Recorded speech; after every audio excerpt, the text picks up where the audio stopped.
ভিসায় যদি আপনি সৌদি আরব আসেন তাহলে আপনার জীবনে সফলতা নিয়ে আসতে পারবেন। কি কি কাজ শিখে আসার প্রয়োজন আছে সৌদি আরব আসলে? আপনি লেখাপড়া জানেন? আপনার লেখাপড়া দিয়া কিচ্ছু হবে না।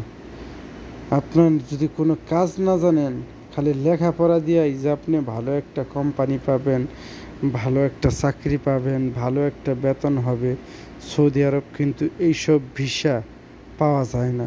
সৌদি আরবে বিশ্বের যে কোনো দেশে আপনি যান, আপনার কাজের মূল্য আছে। যদি আপনি ভালো কোনো কাজ জাইনা থাকেন, ভালো কোনো মেধাবী কাজ জানেন, তাহলে আপনার সব জায়গায় আপনার মূল্য আছে। যদি বলেন যে না, আমি মাস্টার্স কমপ্লিট করে সৌদি আরব আসছি, কোনো কাজ জানি না, তাহলে আপনার কোনো মূল্যই নেই।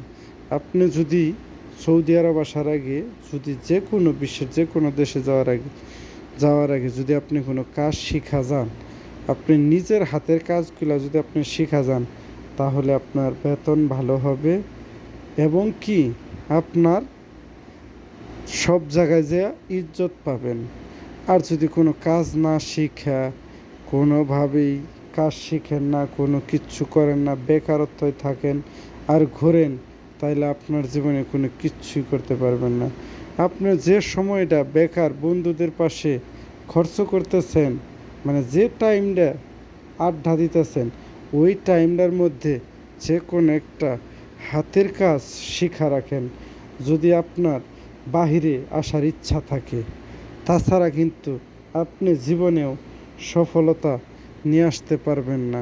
আপনার সফলতার মূল চাবি কাঠি হচ্ছে যে আপনার হাতের কাজ।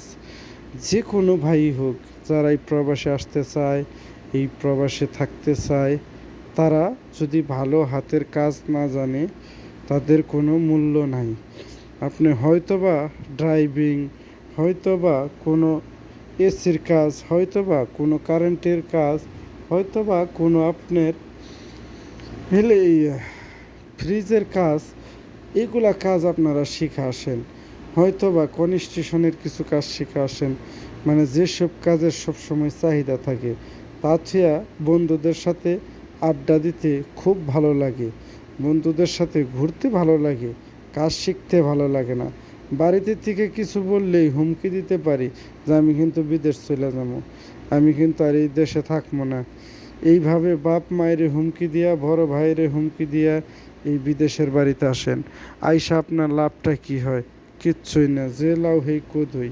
আপনি কিন্তু কোনো কাজ জানেন না, আসেন একটা লেবারের ভিসায় আইসা কোন যে 5 লাখ 7 লাখ টাকা দাঁড়ছি, এই টাকা কবে ওঠামু, কবে কি করমু না করমু, কবে এগুলা দিয়া জীবন সংসার সাজা।